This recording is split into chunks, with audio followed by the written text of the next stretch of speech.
What's going on, folks? Painless. Oh, y'all see the thumbnail, and I remember I did a video years ago. I wish I kept a lot of my content, but a lot of my views still hold the same. Of course, with age and knowledge and experience, I've able to reevaluate, add on, take away different ideas and opinions.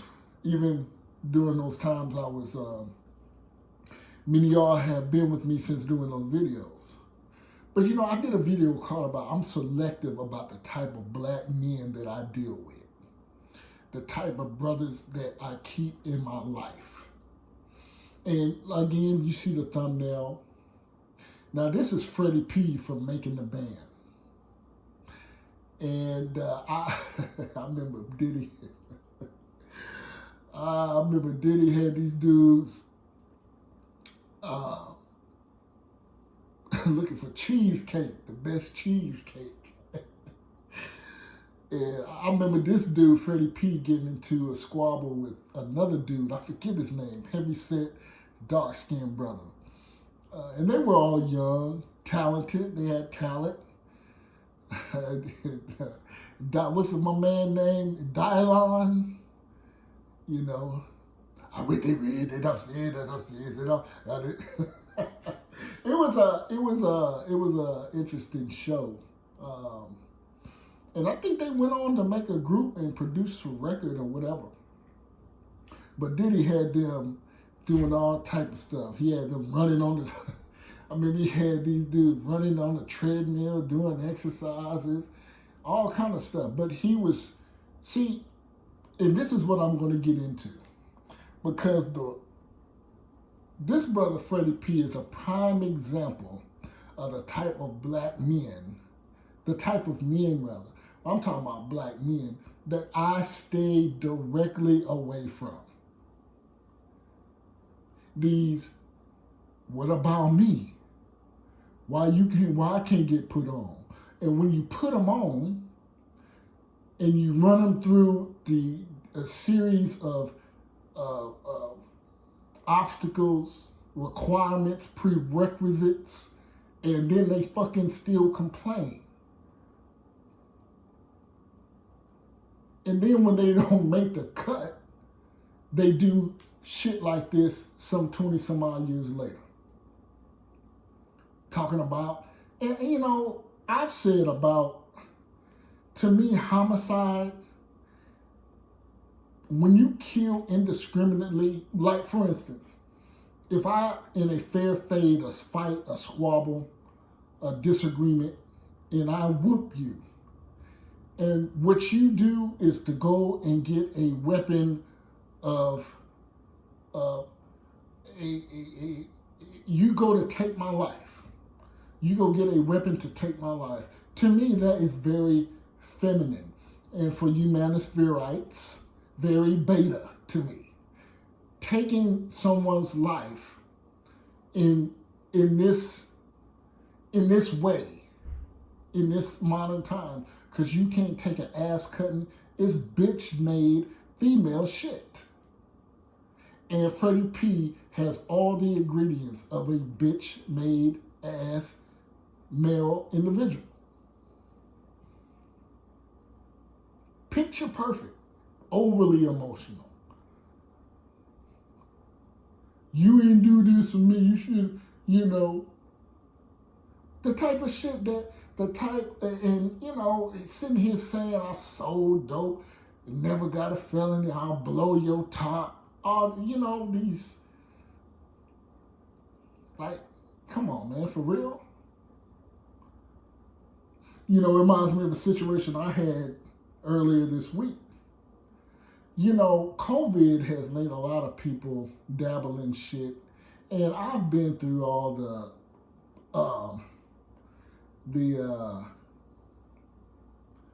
multi-level marketing scheme, Amway, Quick Star, all that bullshit back in the early 2000s. Now, can you make money doing that shit? Yes. But it seems like a lot of people, especially black folks, are into this get rich quick money type of avenue. And then, oh, you have to do this. Oh, it's not a multi-level marketing. I'm running a travel agency. And that's what I notice about not just black people. When I lived in Hawaii, a lot of Filipinos doing that shit. And then the feds come in, and when the feds open the books, these motherfucking Filipinos, been embezzling hundreds of thousands of dollars, scamming these immigrants from the Philippines, flying back and forth from Manila to Honolulu. And you find out they was taking these people's money, they own people, and taking lavish trips and eating at restaurants and shit, So it's not just black people, but I know about minorities. They love get rich quick bullshit. I don't really hear, when white people come with a proposition for revenue, it's usually some real shit. It ain't no bullshit. Now, do white people do that? Yeah, don't get me wrong. But a lot of you all know what the hell I mean when I say what I'm saying.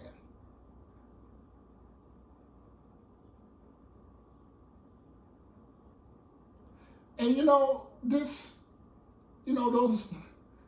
the situation, a brother that I've known for over 20 years asked me some questions, always the what's up, bro. Now, I haven't heard from this brother in years. First off, I haven't heard from this brother in years. Good brother. But, hit me up. Then start talking about COVID relief packages and shit like this. I can get you this. Do you have this? And now it's Saturday. I'm out and about enjoying this lovely, rare weather we're having here in the South. It's some upwards of 75 degrees. I'm not, I'm telling them things about it, but I'm really not paying attention. I get a phone call. Now, this is all going through Facebook Messenger, okay? I get a phone call. I'm on the phone for about 25 minutes, And I check back on the messenger after I get off my phone call. I get hey man, if you weren't interested, all you had to say was no instead of lie.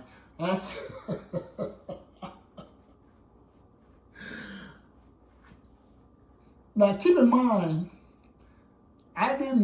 first off, when I saw what was going on, I kind of got disinterested, but I let him know I didn't have what he was asking that I had. And then he no, this. And then I said, I know I don't have that either. And then I got the phone call. And I said, and so I immediately checked his ass and said, look, man, I don't know what you own, but I told you I don't have what you were asking for, okay? And then I left it, I said some other things, and then he said,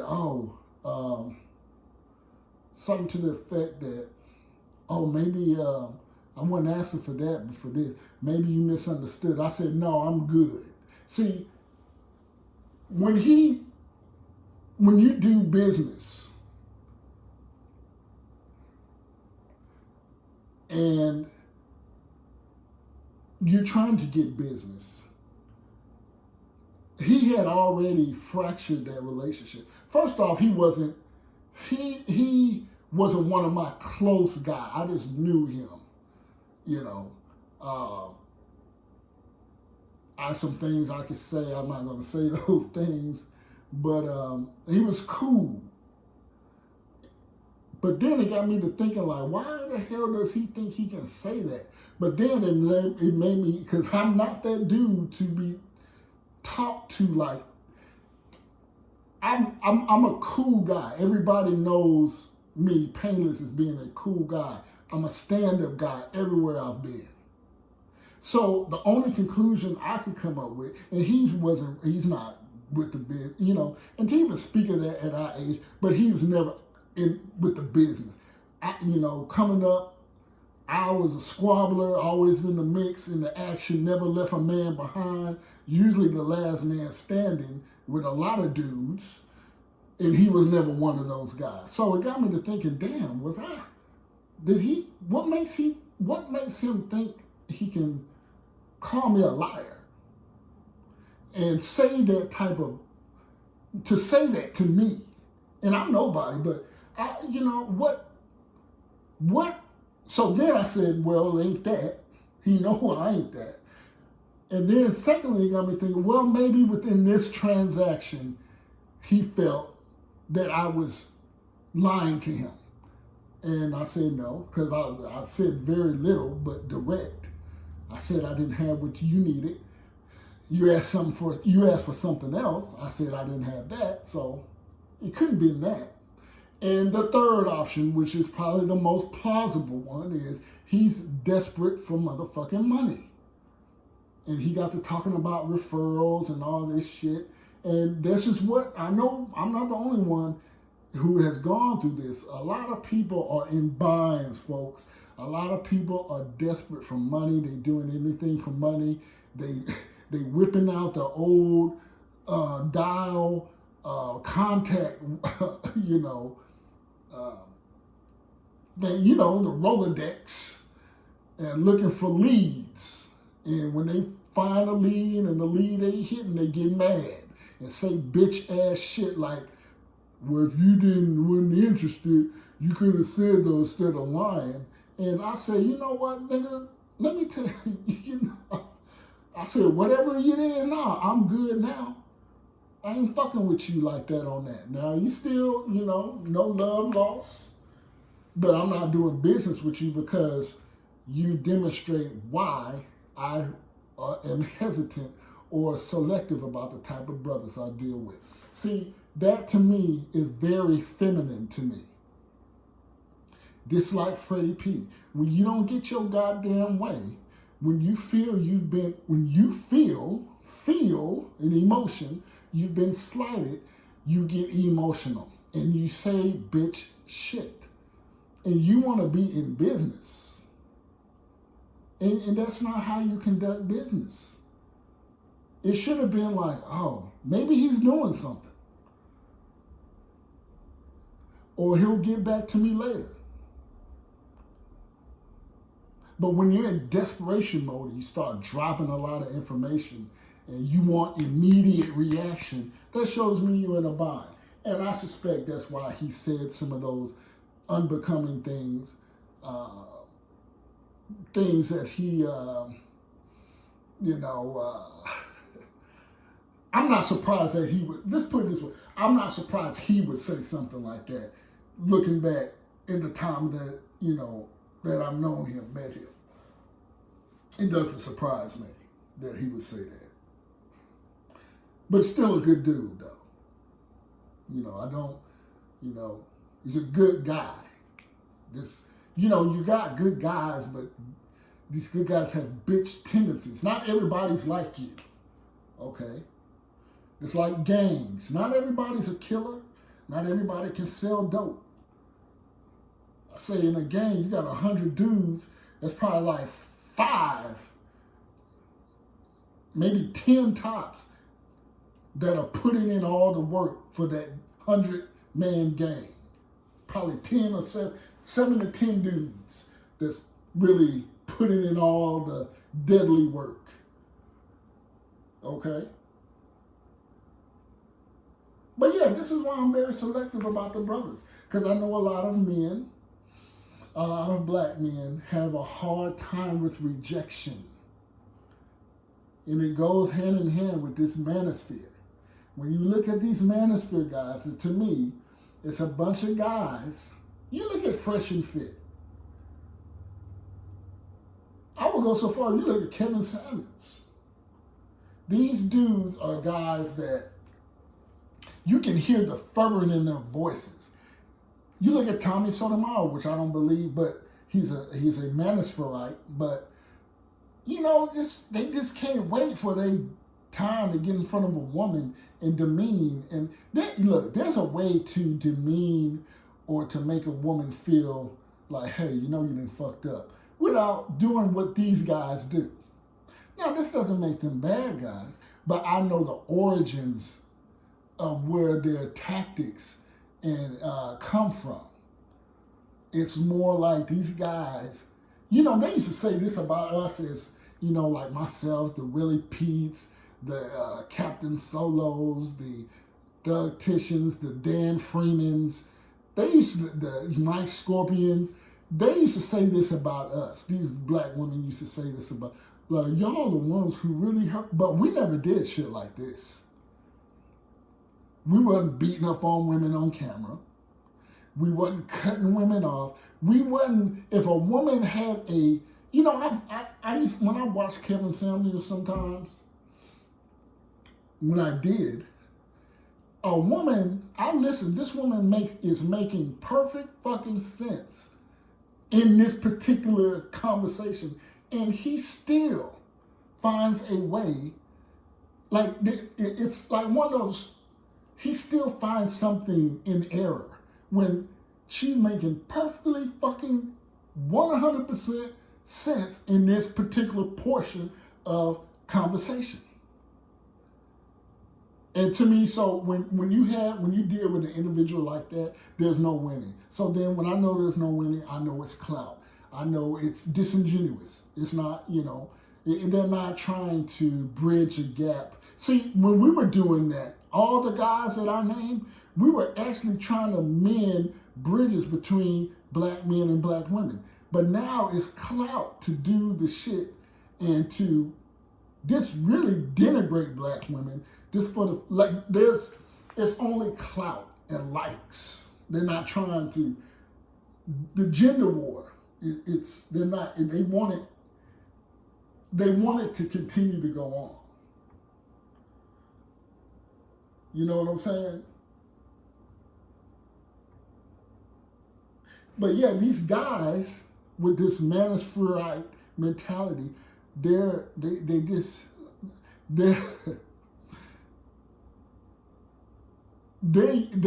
driver. They have the gun now, and they're mowing down anybody. This shit has been building up for decades, and now they can, it's like, bah, everybody can get it now.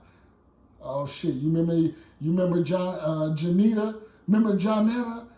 Yeah, I remember Janetta from second grade that wrote my name down on the chalkboard and gave me all those check marks next to my name. Bah! Nigga, that was 40 years ago.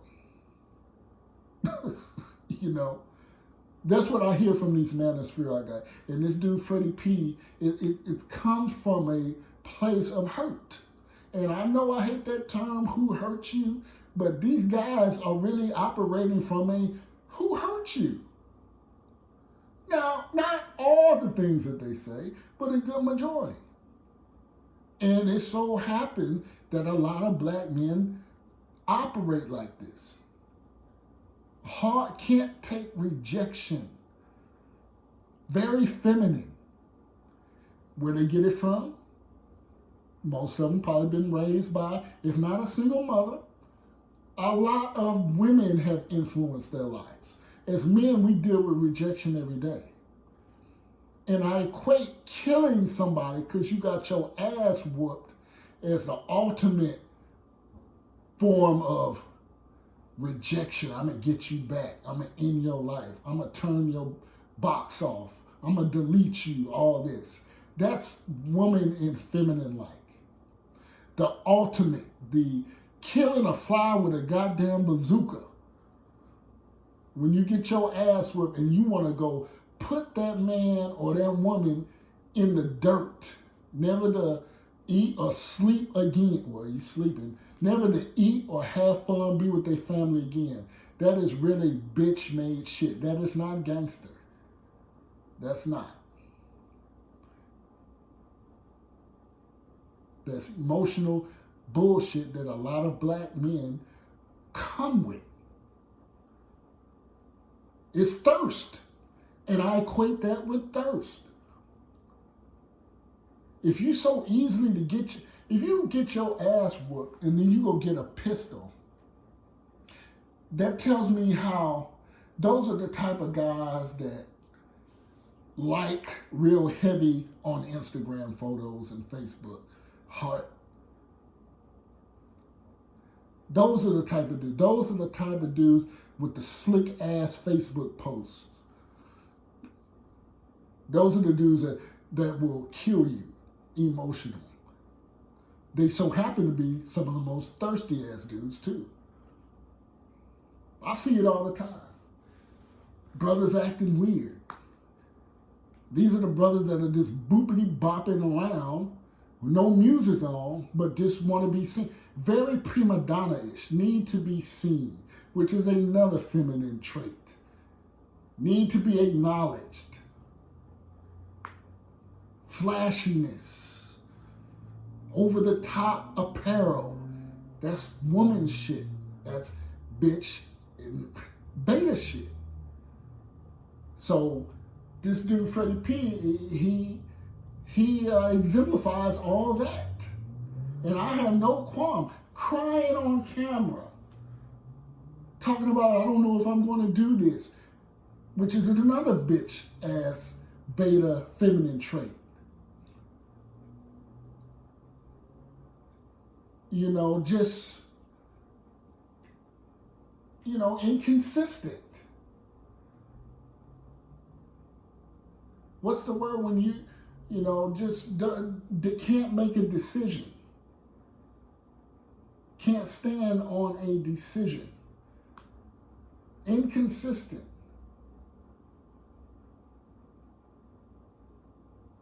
And they do that. These are all the ingredients. You know? And then you expect another, you're holding a man 20 years later responsible for your failures.